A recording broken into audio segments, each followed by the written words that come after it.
So it's great to have the chance to give this brief presentation about our work on the Crafting Contention project, which, as Lee has just mentioned, is funded by Wellcome. And the ideas that I'm going to be talking about draw on work with Helsden and Tamsin, but also with some of our other collaborators on the project. And I just wanted to mention Jack Beatty in particular, whose lovely illustrations are included in this presentation. So our interest is in zines that craft contention about mental health, and those zines that do challenge mainstream understandings about madness and distress, we're calling MadZines. We're using a Mad Studies lens to bring those zines into view, and that's a key tool in our assembly task, which is, as I'm going to go on to talk about, one key strand of our crafting contention research. So here are a few of the zines that we've been looking at.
So I noticed at least one person, Stephen Fraser, whose zine was included there, is here today, and maybe others. MadZines are generally produced by people with lived experience of mental ill health and other conditions that have been psychiatrized. And a key feature of what we're defining as a MadZine is its criticality and contention. So there are many zines about mental health, but some of those might be said to perhaps channel rather than contest mainstream understandings, and those would fall outside our definition of a MadZine. MadZines have a really long history going back to the 1850s, but there has been a real proliferation of very interesting writing within a zine form over recent years. And our project had its origins in an encounter between Helsden and a box of Perzines in the Wellcome Library. And in parallel, mad activists and mental health activists of all kinds have been producing really powerful collective zines, and you may have spotted a couple of those in the video that I just showed. So given all that flowering of writing, it's surprisingly difficult to locate mental health zines, let alone MadZines, in archives and collections, at least in some archives and collections. And so part of our assembly work has been around an attempt to address that. And we've done that through collecting zines in our own catalogue, which is, we're using TinyCat, which is powered by Library Thing. And as you'll see, the zines are arranged in satisfyingly neat rows. I've used an image of something from something else here, which I'll come back to later. We're enabled to tag the zines, and we can use fields within the catalogue for discussing them with each other, which is important in a dispersed team like ours. So this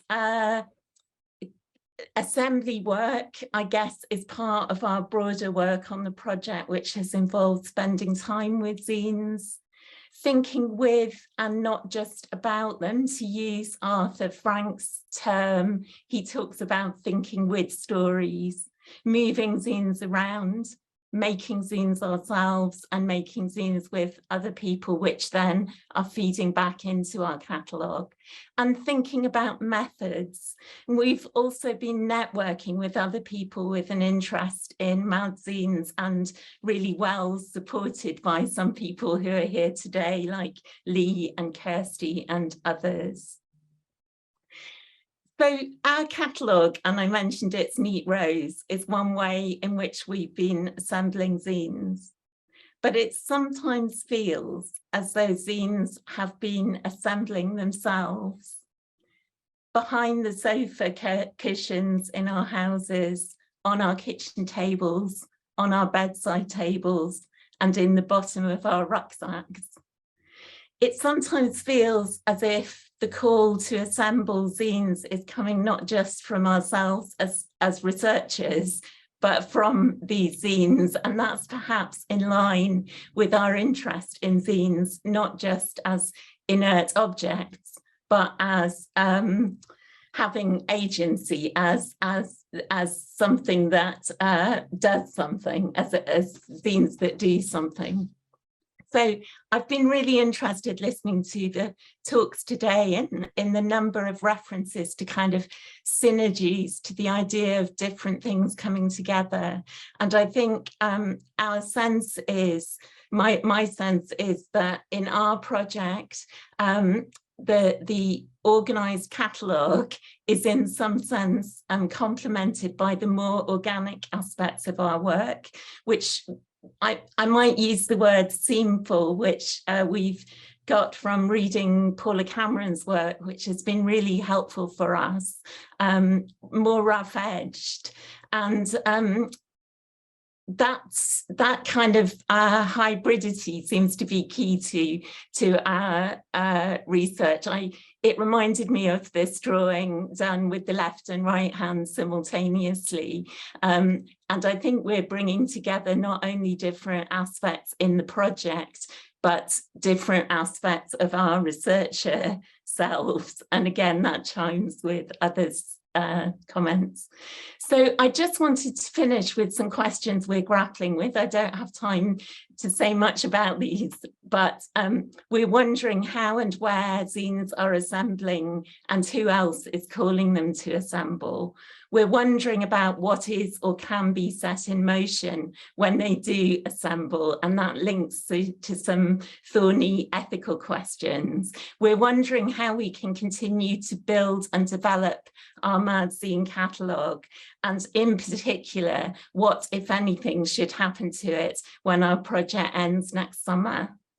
So please get in touch with your thoughts and suggestions, any answers to our questions or questions of your own. And of course, please send us your MadZines. Thank you very much.